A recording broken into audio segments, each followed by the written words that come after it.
अस्सलाम वालेकुम। Faisalabad programme news night के साथ मैं हूं आपका मेज़बान मोहम्मद बिलाल लोगर। हमारे साथ मेंबरान मौजूद हैं, वर्कर्स मौजूद हैं और जिनको पाकिस्तान तहरीक पीपल्स पार्टी की ज़ुबान में जियाले कहते थे, जो अपना खून भी देते थे, जान भी देते थे, माल भी देते थे। तो यहाँ भी कुछ ऐसे लोग हैं, तो उनसे बात भी करेंगे क्योंकि 3 साल मुकम्मल होने पर अब आने वाला जो साल शुरू हो चुका है ये बड़ा क्रूशल है। इसको आखिरी साल कहते हैं, उसके बाद इलेक्शन होने हैं। तो ये लोग दोबारा से सड़कों पर नज़र आएंगे या पाकिस्तान तहरीक इंसाफ के पैराशूटर्स उनके लिए काम आएंगे, ये इनसे सवाल करेंगे। सबसे पहले हमारे साथ दोस्त मौजूद हैं, क्योंकि तारुफ इनकी ज़ुबानी करवाते चलूँगा।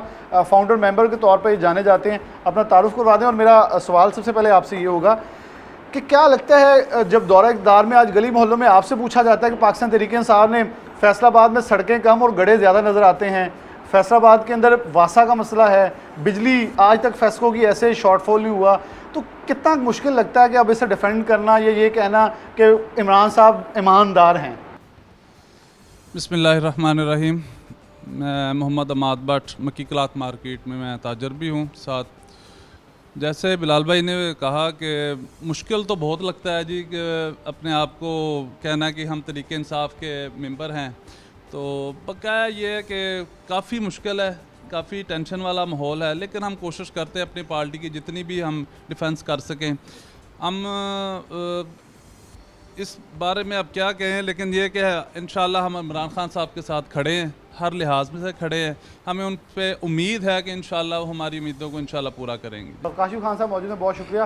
खान साहब, आपकी मार्केट से मुंसलिक पीछे मंदिर गली भी आती है, वहाँ जो तजावज़ात के तरफ किया गया और जो भी कहा गया या किया गया उस पर ताजरों के अंदर एक गम व गुस्सा पाया गया।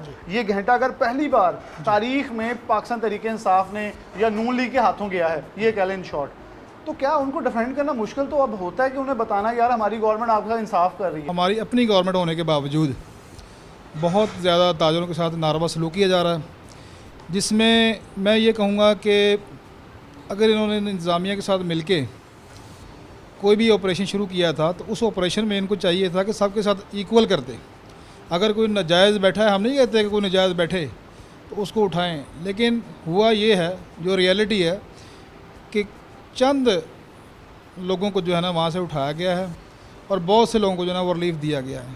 या तो ये हो कि सबके साथ इक्वल हो। मिसाल के तौर पे अब गुरुद्वारा गली देख लें आप, वहाँ पे तमाम जो है ना वो खोखे वगैरह उन्होंने उखाड़ दिए, ठीक है। उसके बाद आप कचहरी बाज़ार में आ जाएँ, मेन बाज़ार में मैंने ख़ुद इंतज़ामिया को बहुत सारी दुकानें पॉइंट आउट की हैं कि ये दुकानें अनलीगल हैं, ठीक है, लेकिन वो वहीं के वहीं हैं। आप बल्दियाती रहनुमा रह चुके हैं, चलिए आपसे बल्दियात से मुंसलिक सवाल करेंगे।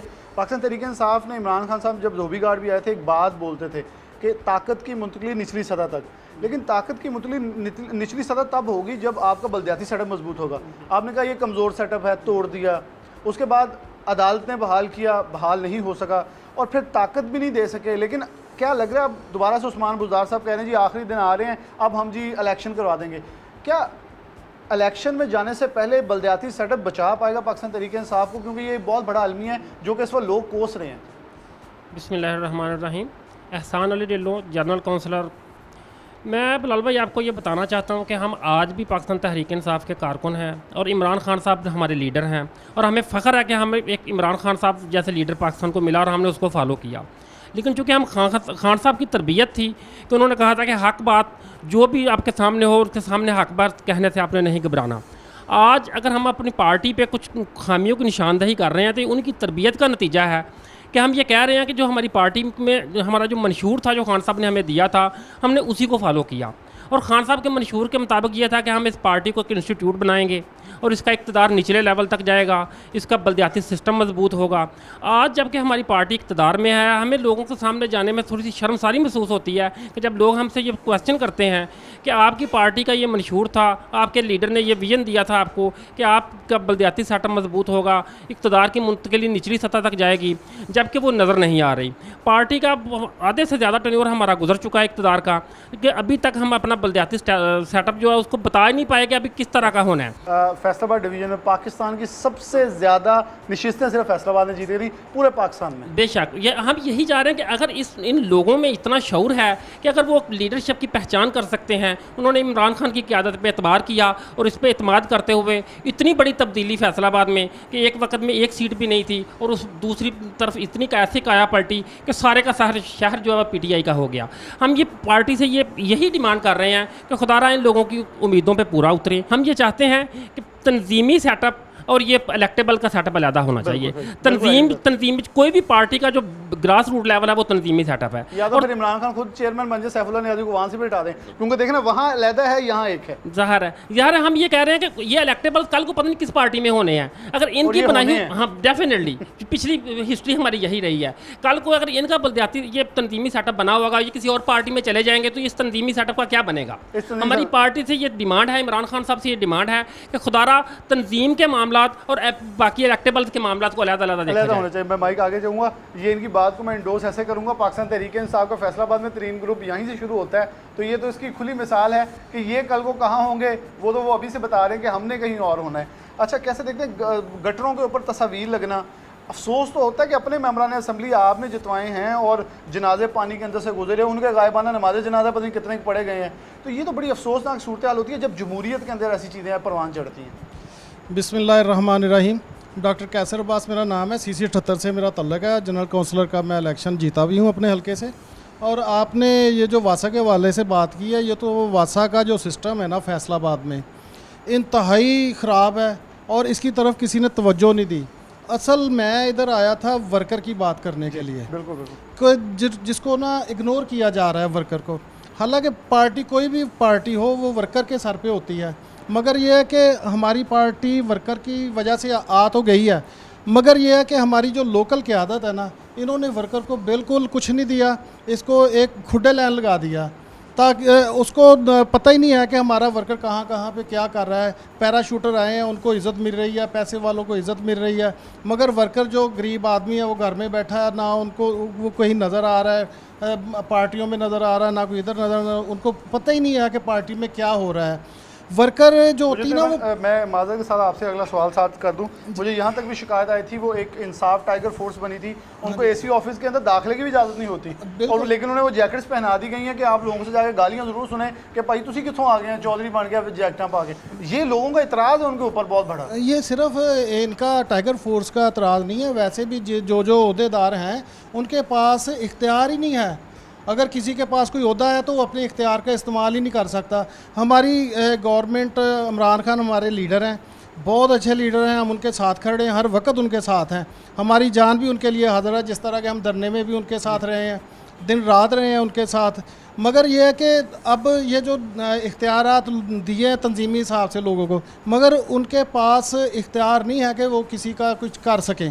एक जनरल काउंसलर या एक निचले वर्कर को, बिल्कुल एक गली मोहल्ले के वर्कर को अगर आप ओहदा नहीं देते तो फिर वो सवाल करेगा, क्योंकि इस वक्त जो आपकी बॉडीज़ के चेयरमैन है, मैं नाम फिर नहीं लूँगा, कुछ हमारे दोस्त नाराज़ भी हो जाते हैं, और वही इस वक्त कोई ट्रेड बॉडी का चेयरमैन सदर लग गया है, वो किसी का, और ये टिकट होल्डर भी रह चुके हैं, शिकायत सेल का चेयरमैन वो भी टिकट होल्डर है। तो ये अगर टिकट होल्डर्स को सब कुछ देना, चेयरमैन PH, चेयरमैन FD है, क्या पाकिस्तान तहरीक इंसाफ के पास अगर इन इलेक्टेबल्स को यहाँ लगाना है तो फिर मशीरान इमरान खान साहब ने वहाँ रखे हैं, इख्तलाफ बहुत बड़ा है, इस पर सवाल ज़रूर होगा। एक ब्रेक के बाद दोबारा हाजिर होते हैं।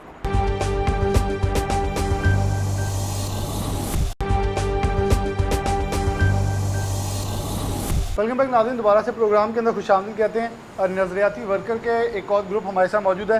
ये प्रोग्राम सारा पाकिस्तान तहरीक इंसाफ के वर्कर साथ, क्योंकि 3 साल कारकर्दगी पर आवाम के दरमियान गया, लेकिन सबसे इंपॉर्टेंट था इन वर्कर्स के अंदर आना, ये किस हद तक पुरएतमाद हैं दोबारा से पाकिस्तान तहरीक इंसाफ को रिप्रजेंट करने के लिए आवाम के अंदर। दोस्त मौजूद, मैं वक्त ज़ाया किए बगैर उनसे बढ़ूँगा। अस्सलाम वालेकुम। अपना तारुफ करवा दीजिएगा और ये बताइएगा कि कैसे देख रहे हैं कि पाकिस्तान तहरीक इंसाफ, मुझे याद पड़ता है यही मेम्बरान असम्बली जो थे ये ख़ुद स्टेज पर कहते थे हम अपने वर्कर्स को मजबूत करेंगे, लेकिन माज़े के साथ ना तो मजबूत किया गया, ना उनकी सुनी जा रही है। बहुत सारे वर्कर्स की ये मिल रहा है कि वो तो इस्लामाबाद से वापस आएंगे तो हमें मिलेंगे। अस्सलाम वालेकुम जी। मलिक तारिक CC 135। बात आपकी बिलाल साहब ठीक है कि यही हमारे MNA MPs जो थे इन्होंने स्टार्ट ही इस बात पे किया था और कि वर्कर को इनके ओब्लाइज करेंगे और वर्कर को एक स्ट्रेंथ के तौर के ऊपर लेके आएंगे, लेकिन बदकिस्मती से ऐसा हो नहीं सका। उसकी वजह ये है कि हमारे इनके अरबाब इख्तियार हैं, उनके मफादात जो हैं वो कुछ ऐसे हैं कि जिसकी बिना पर वो ये करना उनके लिए पॉसिबल नहीं है, क्योंकि उनके आड़े वक़्त में जो जिन वर्कर ने उनके आड़े वक़्त में साथ दिया था कि जब वो उनकी ज़रूरत थी, बिल्कुल अब उनका मफाद जो है वो एक निकल चुका है, अब वो एक पावर में आ चुके हैं। अब वही वर्कर जो है वो अपने हकूक़ के लिए इनके दरबदर है। मुझे याद है ज़िला कौंसिल में शेख खुर्रम शहजाद एक ही MP थे, एहतजाज के अंदर भी नहीं पहुँचे, जब फ़ोन किया उन्होंने कहा यार पुलिस मुकदमे दे रही है। बिल्कुल ये ऑफ द रिकॉर्ड था, लेकिन चीज़ें बताने का मकसद ये है, ये वो वर्कर्स थे जो तब भी एहतजाज कर रहे थे, इन्हें उठा कर डालों में डाल के लेके भी जाया गया, लेकिन तब भी एक मेंबरान असम्बली वो भी नहीं आए। तो ये चीज़ें बड़ी पॉइंट करते नोट करते हैं, आगे आने वाले दिन इनके होते हैं। अच्छा, आप कैसे बताएँगे कि मुझे याद पड़ता है कि पाकिस्तान मुस्लिम नून के भी, क्योंकि मेंबरान असम्बली साबका हूँ जो मौजूदा मसर राब्ते में होते हैं, तो वो हमें मुझे बड़ा बुलंद आवाज़ में ये कहते हैं, आप पूछें इनसे कौन सा मास्टर प्लान आया, कौन सा कोई बड़ा प्रोजेक्ट ये फैसलाबाद के लिए। ये बड़ी अफसोसनाक सूरत हाल हो जाती है जब हम ये डिफेंड करना पड़ता है PTI वालों को कि फैसलाबाद में एक बड़ा मनसूबा या एक बड़ी सड़क भी नहीं ला सके। जी बहुत शुक्रिया बिलाल भाई, आप बिल्कुल दुरुस्त फरमा रहे हैं और मादरत के साथ मैं कहूँगा ये बात ठीक भी है किसी हद तक कि हम कोई ऐसा अगर महंगाई की बात कर ले, नाइंसाफ़ी की आपने भाई से बात की, तो मैं खुद एक विक्टिम हूँ। एक केस है मेरे ऊपर हुआ 15 अप्रैल को इसी साल, तो मेरे घर पे पुलिस आई और रेड हुआ और इस तरह से आई जैसे कोई दहशतगर्द पकड़ते हैं, सीधी सी बात है। और जिस केस में पकड़ा उसमें मैं एक रत्ती बराबर भी मेरा, आज भी मैं कहता हूँ अगर मेरा उसमें कोई एक रत्ती बराबर भी हिस्सा होना तो मेरा गर्दन ही उड़ा दें। ये नहीं मैं कहता मुझे सज़ा दें या डबल दें, यानी कि ये इंसाफ का आलम है यहाँ पे। मेरे घर में तोड़ फोड़ हुई, दरवाजे टूटे, चादर चार दीवारी का तकद्दस माल हुआ, मुझे मारा गया, गली में घसीटा गया, पता नहीं क्या क्या कुछ हुआ, लेकिन बताने का बता के खुद ही जलील होना है, किसी ने इंसाफ तो यहाँ पे देना नहीं है। असेंबली की सद तक खड़े नजर आए। इसकी मैं आपको बात करूं कि यहाँ से लेके ना अपने MP MNA से लेके वेस्ट रीजन के सदर फैजुल्ला कमोका साहब, वहाँ भी शिकायत पहुँची, पोर्टल ऐप पे भी शिकायत की, वज़ीर आला हाउस में भी की, PM ऑफिस में भी की, PM के पर्सनल नंबर पर भी की, लेकिन किसी एक बंदे ने जो है ना एक कदम भी आगे नहीं बढ़ाया। अफसोस के साथ मुझे कहना पड़ रहा है कि एक बंदे ने भी, फ़याज़ुल हसन चौहान हो, फरदौस आशिक वान हो, सदाकत अब्बासी, कोई बंदा ये कह दे कि मुझे इस बंदे का मैसेज नहीं, मुझे नहीं पता लगा यार मेरे वर्कर के साथ इतनी ज़्यादती हुई। तमाम लोगों तक पैगाम पहुंचाया गया, ये सारे मेरे भाई जानते हैं। किसी बंदे ने अभी तक वो FIR दर्ज है, और मैं यानी कि क्या इसकी मिसाल दूँगा, एक रत्ती बराबर, एक रेत का ज़र्रा बराबर अगर मेरा उसमें कसूर हो तो मेरी गर्दन उड़ा दें यार, छोटी मोटी सज़ा को छोड़ें। मुझे क्यों जलील किया गया, मेरे घर पे क्यों रेड किया गया, मेरी चादर और चार दीवारी तकद्दस क्यों पामाल गया, मेरे घर तोड़ फोड़ क्यों हुई, मेरे बर्तन क्यों तोड़े, क्या कसूर था मेरा, सिर्फ एक PTI का वर्कर होने की वजह से।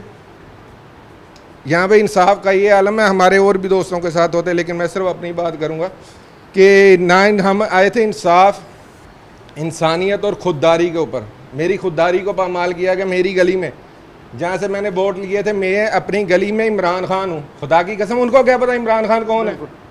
इमरान खान को वोट मैंने लेकर दिए थे, वो आज अपने इमरान खान को गली में जलील होता देख रहे हैं, तो उनका क्या सोच होगी। माजिद साहब, ये बड़ी तल्ख बात हकीकत है, क्योंकि पाकिस्तान मुस्लिम नून के ऊपर जब पीपल्स पार्टी के ऊपर एक एतराज़ आता था कि ये थाना कचहरी की सियासत करते हैं।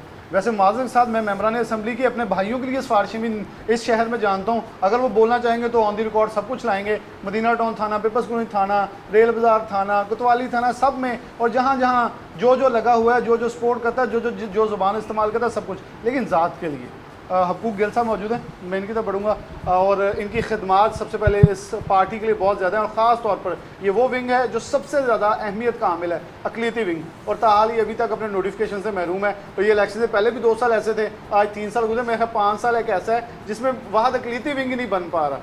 हकूक गिल साहब, अक़लियत के साथ पाकिस्तान पीपल्स पार्टी, मुझे याद है ये जॉर्ज क्लेमेंट साहब थे, स्टेज पे खड़े करना, ये पीपल्स पार्टी का थोड़ा इम्तियाज़ रहा है, लेकिन तहरीक इंसाफ से ये ज़्यादा उम्मीद थी कि ज़्यादा अच्छा बर्ताव करेंगे, क्या कहेंगे? हम सिर्फ ये चाहते हैं कि जिस तरह हमें ख्वाब दिखाए गए और जिस तरह खान ने 2013 के इलेक्शन में साबित किया कि जो नौजवानों को टिकट दिए और उनको इलेक्शन लड़ने के लिए पैसे दिए, और उसके बाद 2013 उसके बाद 18 में मुझ जैसे एक गरीब वर्कर को, मजदूर आदमी को पार्टी का टिकट दिया, ये हम यही सोचते थे कि हमारी पार्टी ऐसे ही चलेगी। लेकिन अफसोस कि 2018 के इलेक्शन के बाद जिन लोगों के हाथ में तंजीम आई, जो लोग पीटीआई के टिकट से बल्ले के निशान पे जीत के असेंबली में गए, वो भूल गए कि इनको फिर वापस 2023 के इलेक्शन में वर्कर के पास आना है। मैं बड़ी मेरी मिन्नत है, हाथ जोड़ के रिक्वेस्ट है इन दोस्तों के साथ जो आज इक़्तिदार में है, कल को इन्होंने फिर अगर इलेक्शन लड़ना है, कुछ तो जिस तरह आपने निशानदेही की, कुछ तो वो लोग हैं जिन्होंने इलेक्शन हमारी टिकट पर लड़ना नहीं है, उनके लिए ये मेरा पैगाम नहीं है। जिन्होंने लड़ना है उनको अभी भी वापस आना है।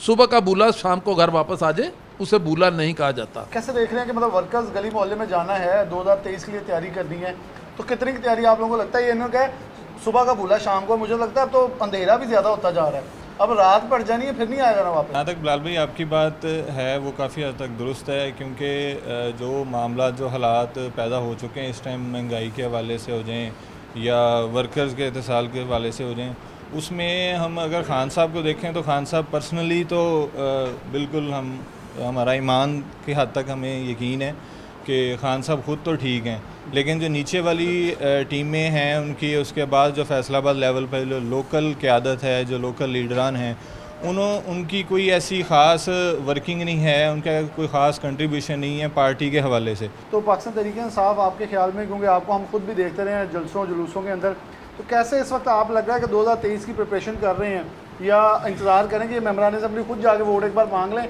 फिर हमारे पास आए, फिर हम इन्हें लेके जाएँ? पार्टी के जो एमएनए हजरात हैं या एमपी हजरात हैं, वो उस तरह से वर्कर के साथ अटैच नहीं रहे जिस तरह से वो पहले थे।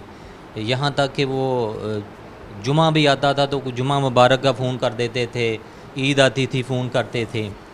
तो अब तो वर्कर्स का ये हाल है कि वर्कर्स फ़ोन करते हैं तो कई माह गुजर गए हैं, वर्कर्स की बात नहीं हुई अपने एमपी एमएनए से। अताउल्लाह ईसा खेलवी ने 3 साल मुकम्मल होने पे एक गाना गुनगुनाया था, मुश्किलें टल गई हैं मेरे यार, अच्छे दिन आए हैं। ये अच्छे दिन हमें भी कुछ दिखा दें, हमें नज़र नहीं आ रहा, या तो ऐनक दिखा दें, या मेरा ख्याल वो फिर हसन मुर्जा वाला टीका हमें भी लगवाना पड़ेगा जो उन्होंने पंजाब असम्बली में कहा था, वो टीका हम लगवा लेंगे, हमें भी नज़र आ जाए कुछ।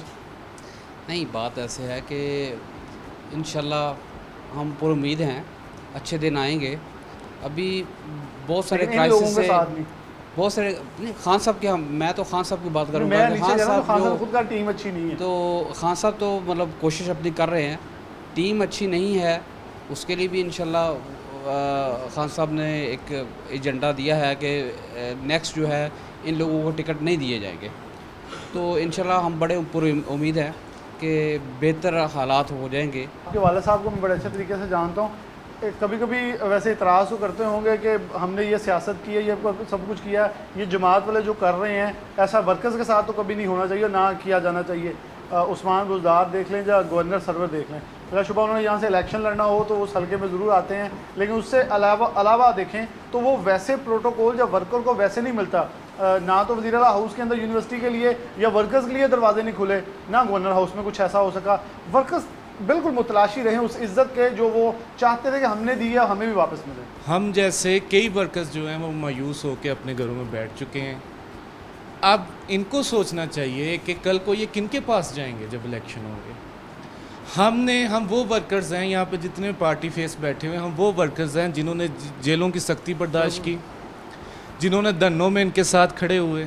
हमने ना दिन देखा ना रात देखी, हम इमरान खान के मंशूर के साथ खड़े रहे। लेकिन आज हमारे साथ ये आलम है कि हमारे साथ कोई हमें पूछने को तैयार नहीं है कि आप किस हाल में हैं। कोई हम तक रसाई नहीं करता कि भी कम अज़ कम हम इनको थोड़ा बहुत अब्लाइज कर दें ताकि इनकी हौसला अफजाई हो सके। जो हमने स्टेज पे इनसे वादे किए थे उन पे कुछ अमल दरामद हो सके। दूसरी बात आपने की कि जैसा कि मेरे वालिद साहब हमें देखते थे, जैसे हम स्ट्रगल करते थे, हमारे दोस्त हमें देखते थे, आज वो हमसे क्वेश्चन करते हैं, वो हमसे सवाल करते हैं कि आप लोगों को कहाँ इज़्ज़त मिली है। आपने टाइगर फोर्स वाली बात की, कसम अल्लाह की कि हम कहीं भी जाके ये नहीं बता सकते कि हम पीटीआई के वर्कर्स हैं। क्यों? आगे से वो हंसते हैं या हमें मजाक करते हैं या कहते हैं कि आपके जो आपके पार्टी मेंबर्स हैं या इलेक्टेबल्स हैं या आपके अहदेदार हैं वो किधर हैं आज। नून लीग ने भी अपने वर्कर्स के साथ या पीपल पार्टी ने भी ऐसा तेली माँ जैसा सलूक नहीं किया जैसे पीटीआई में हमारे साथ हो रहा है। मैं इस पर सिर्फ अपने जो अहदेदारान हैं उनसे रिक्वेस्ट करूँगा कि अभी भी मौका है, संभल जाएं, होश के नाखून लें और वर्कर को उसकी इज़्ज़त दें। नहीं तो अगर टाइम गुजर गया तो आप गली मोहल्लों में मुंह दिखा नहीं सकेंगे। मेंबरान असम्बली जब जाके दरवाज़ों के ऊपर उनके दफातर में बैठ के छोटे छोटे काम करवाएंगे तो फिर इज़्ज़त वर्कर की कौन करेगा जब आप अपनी जाके इज़्ज़त खुद नीलाम करें। नून लीग के अंदर ये ज़रूर रहा कि यहाँ राना सनाउल्लाह का डेरा भी रहा, आबद शेर अली का भी, ये ब्यूरोक्रेट्स वहाँ हाज़िरियाँ देते थे जाके। तो जब आपने खुद अपने वर्कर्स के लिए जगह नहीं बनाई तो फिर आपको इज़्ज़त नहीं है तो वर्कर्स को कहाँ से इज़्ज़त है। इस पर सोचने का मकाम ज़रूर है, क्योंकि 6 चीफ सेक्रेटरी या 6 IG बदलने से कभी भी निज़ाम नहीं बदलेगा। एक ब्रेक लेते हैं, ब्रेक के बाद दोबारा हाजिर होते हैं।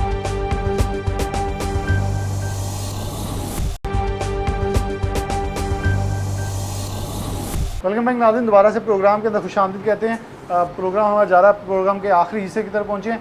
तो वर्कर्स की एक बड़ी तादाद मौजूद थी। प्रोग्राम का मकसद सिर्फ ये था पाकिस्तान तहरीक इंसाफ के जो वर्कर्स हैं जो निगलेक्ट हो रहे हैं उनकी आवाज़ भी बुलंद की जाए, क्योंकि इन 3 सालों में पाकिस्तान तहरीक इंसाफ जब अपना क्रेडिट बताती है तो ये वर्कर्स को निगलेक्ट कर या इन वर्कर्स को निगलेक्ट कर देती है या भूल ही जाती है इनका तबसरा या इनका तज़किरा करने। यकूब साहब मौजूद हैं और मुगीज़ भट्टी साहब मौजूद हैं, इनसे बात का आगाज़ करेंगे।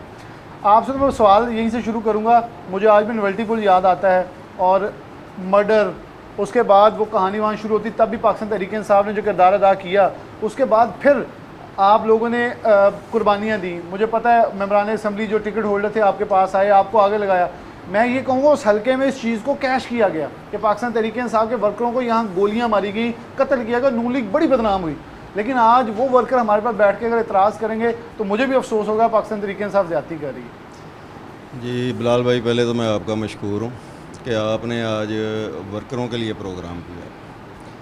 दूसरी, आपने जिस केस का ज़िक्र किया तो मुझे आपको बताऊं कि ये जो अब कोई वफाकी वज़ीर बना हुआ है और कोई हमारे अरकान पार्लियामेंट है, जब यहाँ लड़का शहीद हुआ था तो इनको कोई राना सनाउल्लाह और आबद शेर अली के ख़िलाफ़ गवाह बनने के लिए तैयार नहीं था। हम उनके साथ वाली यूनियन काउंसिल में रहते हुए मैं उस केस में गवाह बना था और मुझे फिर उसके बाद थ्रेड्स भी आईं, लालचें भी आईं। मुझे 35 लाख की ऑफ़र की गई थी कि मैं वाहिद गवाह था जो आउटसाइडर था। मैंने उनको इनकार किया। बाद में उनके घर वालों ने सुलह कर ली, केस ख़त्म हो गया। उस दिन हमारे ऊपर 3 FIR'ें 3 थानों में हुई, 302 780A की। जो नामज़द थी उसमें ये अब मौजूदा वफाकी वज़ीर भी हैं, MPAs भी हैं, और एक दिन भी इनको हमने आवाज़ नहीं मारी थी कि आओ जी थाने में तफ्तीश है। इनके ऊपर FIRs भी हमने खारिज करवाई थी। हमने अपने कारोबार तबाह किए और मैं 10 दिन जेल में रहा। सज़ाए मौत की जो कोठियाँ हैं उनमें हमें रखा गया। और भी वर्कर्स थे PTI के। हम इनके बदले इनसे ना कोई टिकट मांग रहे हैं, ना कोई ओहदा मांग रहे हैं। हमारा आज भी ये ना ओहदों का लालच है, ना हमें टिकटों का लालच है। हम खान साहब की जो तब्दीली का नारा था, क्योंकि हम पिछले 30 साल से इन दोनों पार्टियों को देख रहे थे, बारियां लेते, मायूस हुए थे इनसे, तो हमें ये था कि खान साहब आएंगे, बहुत सारी तब्दीलियां आएंगी। अभी खान साहब अपनी ज़ात की हद तक तो उन पे मैं समझता हूँ कि तनकीद नहीं की जा सकती। वो अपनी कैपेसिटी से ज़्यादा काम कर रहे हैं। बहुत सारी बेहतरियाँ भी आ रही हैं, लेकिन जब हम लोकल सतह पे आते हैं तो बदकिस्मती से PTI का जो वर्कर मारें खा रहा था धरने के दौरान, जेलें काट रहा था, अपने बिज़नेस तबाह कर रहा था, आज वो इस तरह इग्नोर हो रहा है कि जब वो किसी MPAs और MNAs के डेरे पे जाता है तो जिनके ख़िलाफ़ उस वक्त वो लड़ रहा था वो अगली सीट पर बैठा होता है और जो मारे खाने वाले हैं वो पिछली सीट पे होते हैं। अभी हमारी पार्टी जो है वो मुकम्मल तौर पे मैं समझता हूँ कि हाईजैक हो चुकी है इन्वेस्टर्स और पैराशूटर के हाथों। इस वक्त पार्टी पे राज है। हमारे MPAs और MNAs जो हैं, देखें जब भी कोई बात निकलती है, चाहे उसके पीछे एक दानश्वर का कौल है कि दुनिया की चाहे कोई अफवाह भी हो तो उसके पीछे 1% भी हकीकत लाजमी होती है। आज ज़ुबान ज़दे आम बातें हैं हमारे अरकान असम्बली के हवाले से। करप्शन का बाज़ार गर्म है, ठीक है। कौन सा MPA और MNA है जिसका भाई जो है उनकी सीट पे पीछे बैठा सारा कंट्रोल नहीं कर रहा। बहुत सारे ठेकेदार हैं, वो बताते हैं ऑफ द रिकॉर्ड बताते हैं कि हमसे कमीशनें ली जा रही तुम्हारी हैं। मजबूत हो गए हैं। बहुत अच्छा। हम देख रहे हैं अब एक वफाकी वज़ीर है, माजरत के साथ मैं कहूँगा कि वो 2013 में मोटरसाइकिल पे आया था, सारे शहर को पता है, को 3 मरले के घर में रहता था। आज उसके पास लैंड क्रूज़रें भी हैं, उसके पास कोठियाँ भी हैं, उसके पास बेशुमार पैसा है। अच्छा, अब अगर हम नून लीग पे ये सवाल करते हैं कि आमदन से ज़ायद असासे, अच्छा हम कोई इन्वेस्टिगेशन एजेंसी तो नहीं है कि उनको सबूत दें। ये सवाल तो करते थे, अदालत साहब ने में जब नवाज शरीफ पे इमरान खान ने केस किया था तो उन्होंने कहा था कि बारे सबूत जो है वो मुल्ज़मान पे आता है, तो नवाज शरीफ आज तक रसीदें नहीं दे सका, तो सज़ा भी हुई और मुल्क छोड़कर भागा हुआ है आज तक। बदकिस्मती से हमारा एक वफाकी वज़ीर फैसलाबाद का अगर उस पर भी यही केस हो ना, तो मैं नहीं समझता कि वो किसी चीज़ को वो रसीदें भी दे सके, लेकिन वो करता डरता है। पार्टी का वर्कर होने की वजह मुझे इलेक्टिबल्स जो हैं उन पे गिला नहीं है, मुझे तो अपने पीटीआई के फेसेस पे गिला है कि ये लोग मरूसियत को परवान चढ़ा रहे हैं। अभी जो पीटीआई फेसेस हैं उनके भाई उनकी जगह पे बैठे, क्या ये मरूसियत नहीं है? जो ओहदे मिल रहे हैं पीटीआई के अंदर, जो आपको याद होगा कि नून लीग में एक टर्म वर्कर के हवाले से थी, वर्कर्स की 2 कैटेगरियाँ थी। एक वो कैटेगरी थी जो एमपीएज, एमएनएज और मिनिस्टर के नाम बेचकर खाते थे, यानी दिहाड़ियाँ लगाते थे। यस मैन थे, जिसको हम मालशिए पालशिए कह सकते हैं, उनकी मौजें लगी हुई हैं। अच्छा, जो वर्कर कुर्बानियाँ देने वाले थे, ये जो आप जिनके साथ आपकी आज बातें हुई हैं, ये सब इग्नोर हो रहे हैं। बहुत सारे पार्टी छोड़ चुके हैं, बहुत सारे खामोश हो गए हैं। वर्कर रीढ़ की हड्डी होती है। इन्होंने कहीं नहीं जाना, इन्होंने कहीं नहीं जाना। जो पैराशूटर इन्वेस्टर जो आज आपको घेरा डाले हुए हैं, अगर हवा का रुख बदल गया, ये आपको मिलने नहीं है, ये मिलने नहीं आएंगे। मैं बिल्कुल आपका पॉइंट ले लिए, तो मैं भट्टी साहब की तरफ बढ़ूँगा।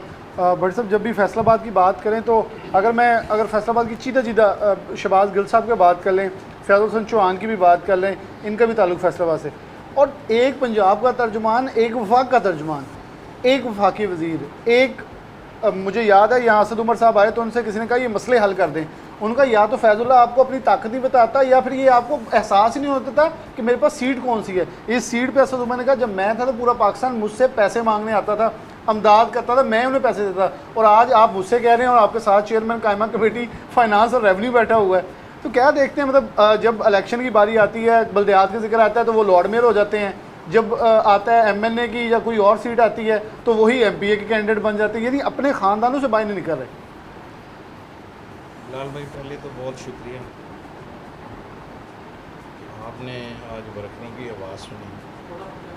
मुझे समझ नहीं आती ये इतने इसमें कहाँ से शुरू करे बंदा बात। मैंने उस वक़्त इस पार्टी के लिए काम किया है, मैंने गालियाँ भी खाई।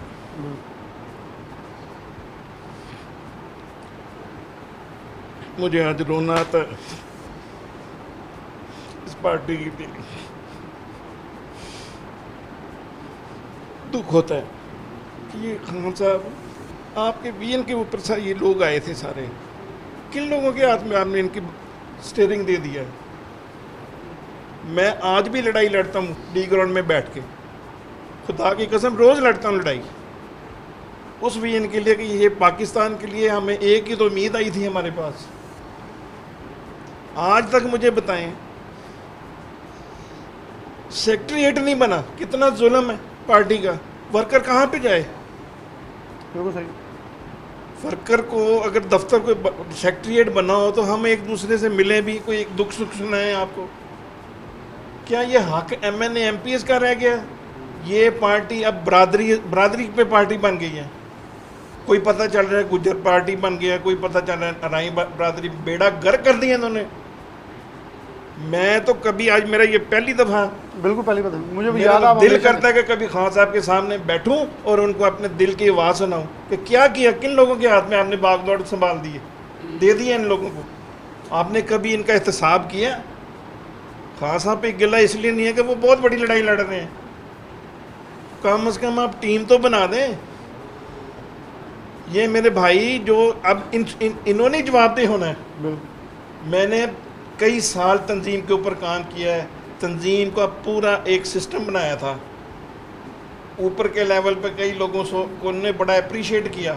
मैं दावे से कहता हूँ 3 महीने मुझे अगर ये दे देते ना तो ये इस तरह तंजीम होती, हर बंदा इसके ऊपर खुश होता, इनकी आवाज़ सुनी जाती। तंजीम सर स्ट्रॉन्ग हो ना तो किसी की जुर्रत है वो आपका कोई काम रोक सके। ये MNA MP की मैं कोई हैसियत ही नहीं समझता। हाँ ये वर्कर हैं, ये भी वर्कर हैं, पता नहीं कल को किसने MNA MP की टिकट मिल जानी है। असल में इनको ताकत देनी चाहिए थी खान साहब को। अब तो फैमिली मेम्बर्स आ रहे हैं, रिश्तेदार आ रहे हैं, दोस्त आ रहे हैं, दुख होते चुप करके घर बैठ गए हैं। हाँ वोट देना है इमरान खान को देना है, क्योंकि वो एक हमारी आखिरी होप है इस पाकिस्तान के लिए। वोट उसी का है कि जो कुछ हो रहा है वो मेरे जैसे हज़ारों वर्कर जाके घरों पे बैठ गए हैं, और खुदा की कसम रोना आता है इस बात के ऊपर। क्या कहें आपको, क्या क्या दुख सुनाएं आपको। आज आपने बुला लिया, आपकी बड़ी मेहरबानी। इनका मेरे पास अल्फाज नहीं है, मैं इनको क्या कहूँ। ये मुझे बताइए, ये आरआईओं का पार्टी थी, ये गुजरों की पार्टी थी। उस VN को इन्होंने बेड़ा गर्क कर दिया। कल को ये लोग जाएंगे उनके पास। हमने मेरे जैसे, मैं आज तारक मजीद अल्लाह ताला उसको जन्नत में जगह दे, उसकी कितनी आज तक इन्होंने याद किया किसी ने उसकी काविशों को? कितने ऐसे वर्कर बैठे हुए हैं। ये खान साहब, मैं समझता हूँ इसमें खान साहब का भी कसूर है। ये जो नहल बंदे आपने लगाए हैं इनको हटाएं, खुदा रहा इनको हटाएं, पार्टी को मजबूत करें, नहीं तो अफगानिस्तान जैसी फ़ौज का हाल होना है आपका। आपके पास लड़ने के लिए कोई बंदा नहीं होना। मैं और क्या कहूँ बिलाल भाई। पूरी साहब ने बड़ी दर्दनाक कहानी जो सुनाई, मैं सिर्फ इसका ये, क्योंकि मैं बहुत सारी चीज़ों को जानता हूँ लेकिन वो बताऊँगा तो एक है कि बहुत लंबा टाइम हो जाएगा। तो इन्होंने कहा लड़ने वाला कोई नहीं होगा। ये बिल्कुल हक़ाइक़ के ऊपर मबनी बात है, क्योंकि जो लोग जब आप पार्टी को रिप्रेजेंट करते जाएंगे और ख़ुद सिर्फ़ और सिर्फ अपनी ज़ात और ज़ातियात की रिप्रेजेंटेशन के लिए ऊपर आ जाएंगे तो बहुत सारे सवाल खड़े हो जाएंगे। क्योंकि मैं इन वर्कर्स के सामने ये भी जानते हैं, और लेकिन कुछ मेम्बरान असम्बली ऑफ द रिकॉर्ड जो टिकटों की बातें करते हैं और दूसरी जमात के मेम्बरान असम्बली को बहुत ही मजमू में कहते हैं साडा भी अगली ख्याल रखियो, असी थोड़े वाले पासे भी आ सकते हैं, हमें भी टिकट दे। ये बातें बिल्कुल इस वक्त फैसलाबाद में सरेआम हो रही हैं, और मेम्बरान असम्बली गलियों चौराहों में कह रहे हैं। कुछ तो राजा रियाज से भी रब्ते कर रहे हैं कि तरीन साहब को बताएं हम भी साथ हैं, बस हालात जैसे थोड़े ठीक होंगे आपकी तरफ आ जाएंगे। तो ये एक पाकिस्तान तहरीक इंसाफ को देखना होगा कि ये जो वर्कर्स हैं, मेरे ख्याल में इनमें से किसी को टिकट भी देंगे तो जाकर किसी का मिनतल्ला भी कर लेंगे। जो आपके मेम्बरान असम्बली हैं वो इस वक्त तल्ले के इस वक्त पोजीशन में नज़र नहीं आ रहे। और पाकिस्तान तहरीक इंसाफ फैसलाबाद के अंदर जो इस वक्त फैसलाबाद की डेवलपमेंट है उस पर ये लोग, मेरे एक सवाल मास्टर प्लान पे होना था लेकिन मेरे ख्याल में वक्त बिल्कुल ख़त्म है। तो जो मास्टर प्लान के ऊपर हमने गलतियां कोताही की, जहां 1200 किलोमीटर पे मुहित फैसलाबाद है जो 600 किलोमीटर कर दिया, उस 600 में से जो लोग ओबलाइज हो रहे हैं, जो ग्रीन ब्राउन लैंड जिधर हमें लैंड थी जिधर काश्त होनी थी उसे ग्रीन लैंड के अंदर शुमार कर दिया गया, और वहाँ से ग्रीन को दूसरे लैंड के अंदर काश्त को हटाकर वहाँ कॉलोनियाँ दिखा दी गई। तो ये जो उसके अंदर भी हुआ वो तो अभी काम चल रहा है, लेकिन वहाँ भी पाकिस्तान तहरीक इंसाफ के ज़फ़र इकबाल संधू जंग लड़ते नज़र आ रहे हैं। तो हर तरफ पाकिस्तान तहरीक इंसाफ के अपने लोग मुखालफिन से जंग लिए बैठे हैं। इसी के साथ मैं प्रोग्राम से इजाज़त चाहूँगा। अल्लाह हाफ़िज़।